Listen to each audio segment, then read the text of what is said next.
মই এতিয়া আপোনালোকক জনাই থৈ যাম সাব ইন্সপেক্টৰ আমাৰ ইউবি এবি কমিউনিকেশ্যন এই তিনিটা ক্ষেত্ৰত অসম আৰক্ষীয়ে সাব ইন্সপেক্টৰ পোষ্টৰ পৰীক্ষা পাতিছিল ইয়াত পদ আছিল 203টা ইয়াৰে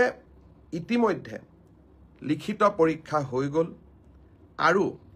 এই লিখিত পৰীক্ষাত যিসকলে উত্তীৰ্ণ হ'ল যিসকলে কাট অফ নম্বৰ পাবলৈ সক্ষম হ'ল তেওঁলোকৰ তালিকা 6 মাৰ্চ তাৰিখে আৰক্ষী বিভাগে প্ৰকাশ কৰিব 6 মাৰ্চ তাৰিখে লিখিত পৰীক্ষাৰ ৰিজাল্ট হোৱাৰ লগে লগে পিএছটি আৰু পিইটি আৰম্ভ হ'ব আৰু পিএছটি আৰু পিইটিৰ এডমিট কাৰ্ড আপোনালোকে 9 মাৰ্চত ডাউনলোড কৰিব পাৰিব আৰু পিএছটি আৰু পিইটি 17 মাৰ্চৰ পৰা আৰম্ভ হ'ব এয়া হ'ল অসম পুলিচৰ সাব ইন্সপেক্টৰ ইউবি এবি আৰু কমিউনিকেশ্যন ইয়াৰ বাবে যি পৰীক্ষা হৈছিল ইয়াৰ পিছত আমাৰ এটা ডাঙৰ পৰীক্ষা হৈছিল কনষ্টেবল আমাৰ এটা ডাঙৰ পৰীক্ষা হৈছিল সেইটো হ'ল constable UB constable AB constable communication আৰু sub officer fire and emergency service কনষ্টেবলৰ ইউবিত পোষ্ট আছিল 1760টা কনষ্টেবল এবিত পোষ্ট আছিল 2301টা কনষ্টেবল কমিউনিকেশ্যনত পোষ্ট আছিল 466টা আৰু সাব অফিচাৰ ফায়াৰ সাৰ্ভিসত পোষ্ট আছিল মাত্ৰ এটা এই গোটেই পৰীক্ষাটোৰ ইতিমধ্যে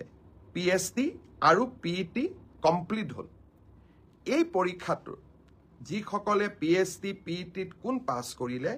ইয়াৰে ৰিজাল্ট অসম আৰক্ষীয়ে 12 মাৰ্চ তাৰিখে ঘোষণা কৰিব অৰ্থাৎ কনষ্টেবল ইউবি এবি পৰীক্ষাৰ প্ৰথম ৰিজাল্ট 12 মাৰ্চ তাৰিখে প্ৰকাশিত হ'ব ইয়াৰ পিছত আপোনালোকে নিজেও জানে যে এটা লিখিত পৰীক্ষাত আমি অৱতীৰ্ণ হ'ব লাগিব আৰু এই লিখিত পৰীক্ষাটিৰ বাবে যিসকলে কাট অফ মাৰ্ক পাবলৈ সক্ষম হ'ব তেওঁলোকে এডমিট কাৰ্ড 17 মাৰ্চৰ পৰা ডাউনলোড কৰিব পাৰিব আৰু ফাইনেলি এবি ইউবিৰ ৰিটেন টেষ্ট 23 মাৰ্চত অনুষ্ঠিত হ'ব ইয়াৰ পিছত অসম আৰক্ষীত ড্ৰাইভাৰৰ 667টা পোষ্টৰ বাবে পিএছটি আৰু পিইটি অনুষ্ঠিত হৈছিল এই ড্ৰাইভাৰৰো পিএছটি পিইটিৰ পৰীক্ষাৰ ৰিজাল্ট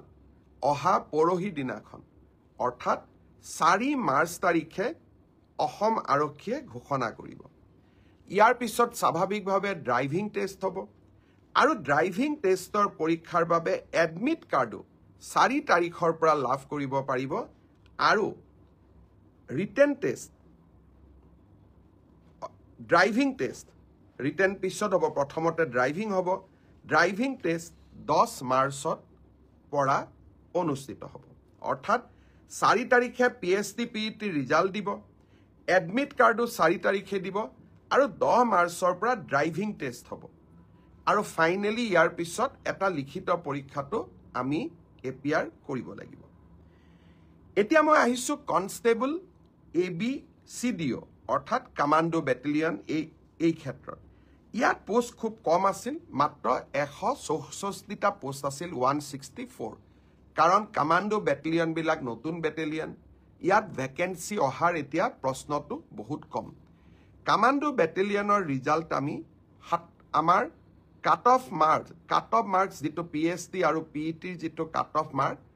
তাক আমি 27 মাৰ্চ তাৰিখে ঘোষণা কৰিম অৰ্থাৎ কমান্ডো বেটেলিয়নৰ 164 পদৰ বিপৰীতে আমাৰ যি ৰিজাল্ট হ'ব কাট অফ মাৰ্কস এনাউন্স হ'ব 27 মাৰ্চ তাৰ পিছত এডমিট কাৰ্ড আহিব 1 এপ্ৰিল তাৰিখে আৰু সাইকোমেট্ৰিক টেষ্ট 8 এপ্ৰিলৰ পৰা অনুষ্ঠিত হ'ব আমাৰ গ্ৰেড 4 অসম আৰক্ষীত 258টা পোষ্টৰ বাবে অনুষ্ঠিত হৈছিল গ্ৰেড 4 পৰীক্ষাৰ পিএছটি পিইটি হৈ গ'ল আৰু কেইটামান হ'ব বাকি আছে 15 মাৰ্চলৈকে চলিব সেই ইয়াৰ পিএছটি পিইটিৰ ৰিজাল্ট আমি দিওঁতে কিছু পলম হ'ব 30 এপ্ৰিল পাবগৈ এয়া হ'ল অসম আৰক্ষীৰ সম্পৰ্কত আপোনালোকে জানিব